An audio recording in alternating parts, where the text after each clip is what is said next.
Do you find yourself struggling to save money?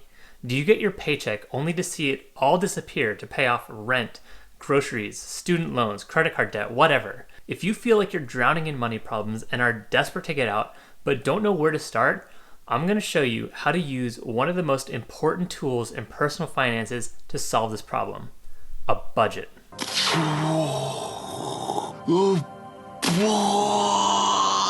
I'll show you how to properly create a budget, avoid common budgeting pitfalls and mistakes, and ultimately use that budget to create a personal finance plan that will allow you to get your spending under control and start building wealth. I'll even provide you with a free budget template that you can use for yourself, and I'll drop that link in the description below. For every entity in the world, if they want to be successful, they must manage a budget effectively. Unless you're the government, in which case you can just print infinite money. But unfortunately, for the rest of us, we need to spend within the limits of what we have, or get stuck in debt, which is a surefire way to never have an opportunity to start building wealth. A recent Bankrate survey showed that 49% of cardholders carried credit card debt from month to month, and 62% of Americans are living paycheck to paycheck, which is a staggering amount of people. It's unfortunate, but the system in which we live is designed to transfer wealth from the lower and middle classes to the rich. You need to fight to not fall behind, and the way you fight back is by having a plan that you stick to. Most people find themselves in a bad financial situation because, well, they don't really have good visibility into how much they're spending and don't have a plan for saving money for the future, either because they aren't really sure how or don't really understand the value in doing so. What you need to understand is that it is possible to reach financial security, even if you don't make a lot, but you need to have a plan and stick to it. And the way to do that is with a budget. And I'm going to show you how you can create one right now. Okay, so here we have our monthly budget template, and there's a lot of resources you can find out there. I've actually taken the free template that's in Google Sheets, and I just modified it slightly to, fit my own needs. So feel free to use mine, feel free to create your own, whatever is going to work for you. So as you can see, really what we're going to be doing is we're going to be tracking our monthly income and expenses. And so let's just assume that you make $50,000 a year. Now that's roughly going to come out to be about $3,300 a month. So, for a paycheck, I'm going to just add in $3,300 a month for this example. And let's just assume that that's my only source of income. Right now, what I want you to notice is that there's two sections for each income and expenses. There's a planned, and then there's also an actual. Right now, we're going to focus just on the actual, and then we'll talk about the plan. The expenses is really where we're going to see a lot more of the effort because that's usually what's variable, and that's usually the stuff that needs controlling.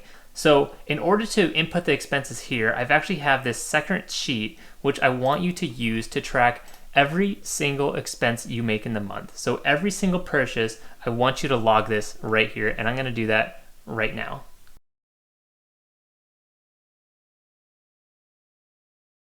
Okay, so tracking every single expense of the month down to the dollar is going to be super important, especially if you have never done this before, to really get a good sense of, how much you're spending every single month and kind of track trends over time. So for example, we might make this the month of January, right? And then what I would go ahead and do is just duplicate that. And, for example, we can make this February. Delete all of this. And basically, again, just start over and log all of those expenses for February and every single month after. So anyway, we're just going to come back here though, and we're going to copy these expenses, which have already been, automatically summed from all of these expenses here. And we're going to add these to the actual expense column here. And so right now we have our actual income listed here as $3,300 a month, and our actual expenses, which for this particular month was $3,178. And as we look at our total net income here, we see we are positive $122, which is great. We can start allocating that towards savings, investments, whatever. Now, I want to talk about a couple pitfalls or mistakes that people will often make with creating this budget. And the first one is not having a planned and actual expenses. Right now, we only have our actual expenses. And if you don't have a plan put in place, you don't really know if you're you don't really have those guardrails in place to make sure that you're not overspending. And kind of vice versa, if you only have a plan and you say, this is how much I'm going to spend, but you don't ever do, the actual monthly tracking of how much you're spending, you don't know if you're actually sticking to that. You could say you're going to spend, $100 dining out a month, but if you never track it, you just don't know. And so what we're going to do here, just for simplicity, we're just going to set a baseline, and we're going to say our planned is going to be the same as our actual for now. And same thing for paycheck income. We're going to say it's going to be actual. I don't have any understanding that my pay is about to increase, so we'll go with that. But what we can do here is we can say, okay, well, right now our actual net income is 122. Maybe I want to, increase more. I want to have more savings available. And as you can know, right now I don't have anything actually listed for savings, right? And so maybe I want to plan that I'm going to put, $50 a month towards saving. That's something I want to do. And then for maybe I want to spend less on eating out, and I can go here and I can kind of make these modifications and do whatever, right? And make those changes. Now, the second major issue people have with budget is not having some sort of buffer in place to account for unexpected or non-recurring expenses. And what I mean by that is you're going to have these predictable expenses every single month, like your rent, your car payment, internet, phone bill, those sort of things that it's the same exact amount every single month. Now, you'll also have recurring but variable expenses that might be utilities, food, that sort of stuff, which is, somewhat predictable, but again, it varies a little bit. But you'll also have bills that are not expected, like a vet bill perhaps, or, some unexpected car repair.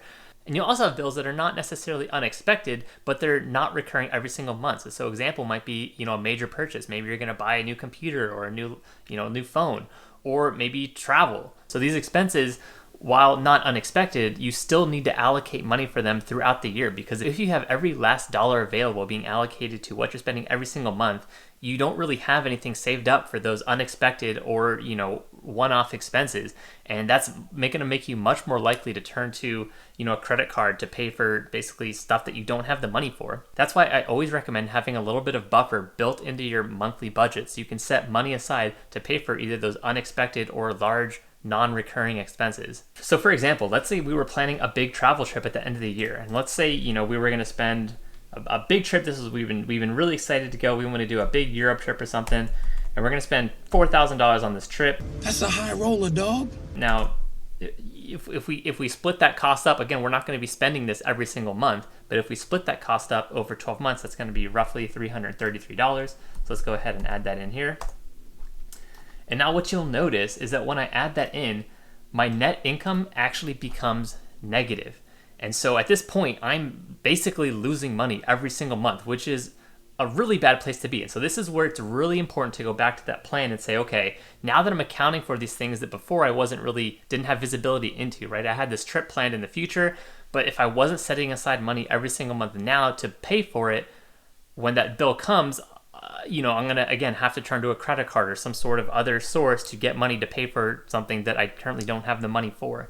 So this is where that plan is really important, where we go, okay, right now we are spending more money than we bring in, which is a huge problem if we don't take care of it immediately. So some of these expenses are going to be really hard to cut. Like, for example, rent is something that, it's not really easy to cut.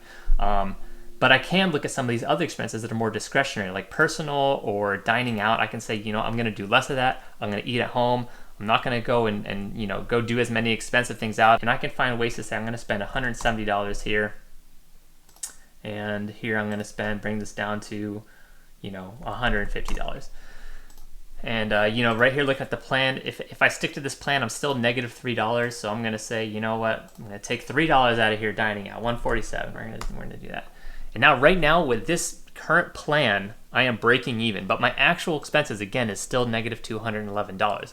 And so that's why it's really important to track these expenses every single month. And so you can say, this is my plan. Am I sticking to it or not? And you can see if you're not sticking to it, again, you have to make those lifestyle changes. But that's where the sacrifice comes. You're going to have to make these lifestyle changes if you want to accomplish these goals. The hardest choices require the strongest wills. Right? It's not just gonna, fall into your lap. This is where the hard work comes in, and you have to choose what you're going to sacrifice if you want to reach these goals of financial security and financial freedom. And what you'll see here is in my actual expenses, I don't have anything allocated towards savings. You can see I put a little bit in my plan, but right now I am not putting anything towards savings. And so this leads to the third major mistake that people make, and that is not having an emergency fund.